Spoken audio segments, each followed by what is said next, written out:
Hi, my name is Scott from the Economics Tutoring Center, and today we're going to be talking about standard deviation and how to calculate it. So the first question is, what is standard deviation? And it's a measure of how dispersed your data is.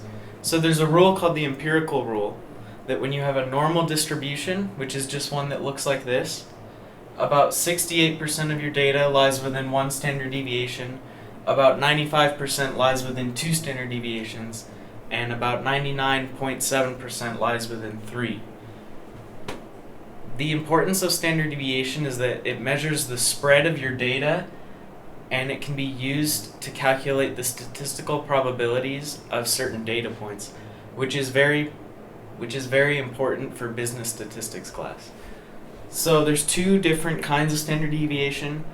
Your population is the whole group that you're interested in, and a sample is a smaller group within the population, and you collect data from the sample to determine information about the population.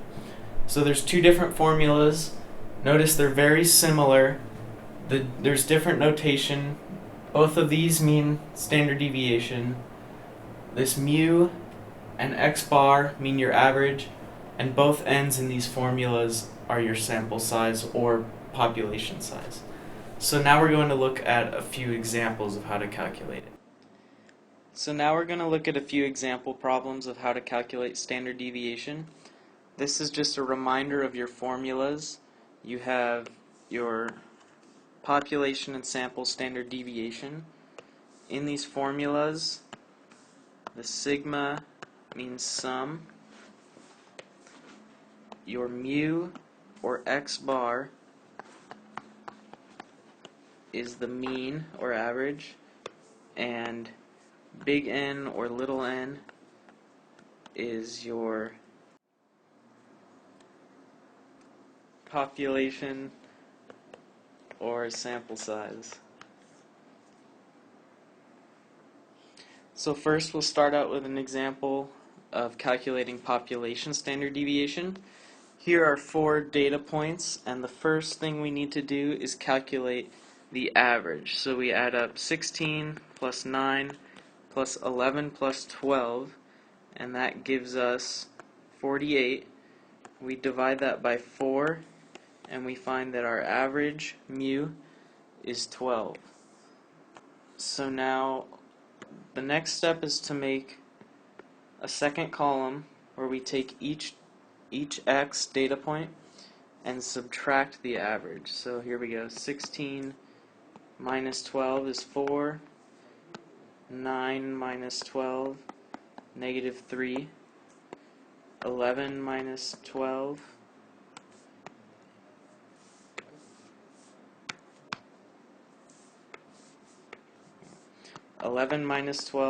is negative 1, and 12 minus 12 is 0. Then we make a third column in our table.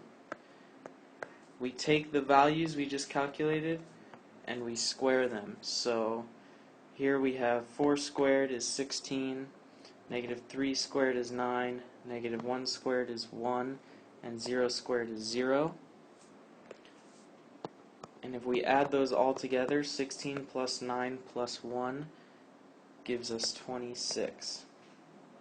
So what we just calculated is this value here, the sum of x minus the mean squared. So now we can take that number, which was 26, and what we do is we divide by n. Our n was 4, our population size, and then we take the square root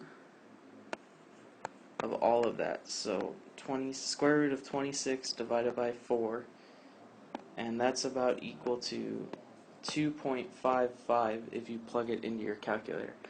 So we got 26 here and here, 4 here and here. That's where the numbers come from. And what this 2.55 tells you is that about 68% of your data lies within 2.55 About 68% of your data lies within 2.55 values away from the mean.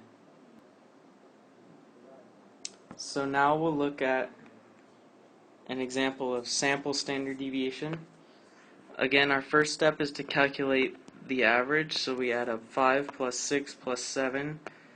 That gives us 18. We divide by our sample size, which is 3, and we get 6, so that's our x bar.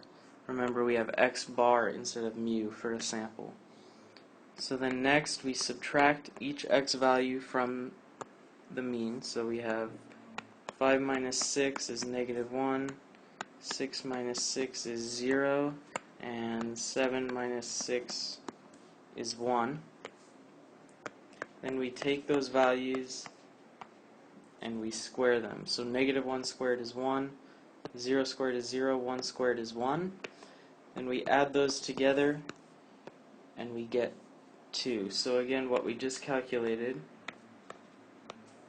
is this value here, the sum of x minus x bar squared. So then we can take that number,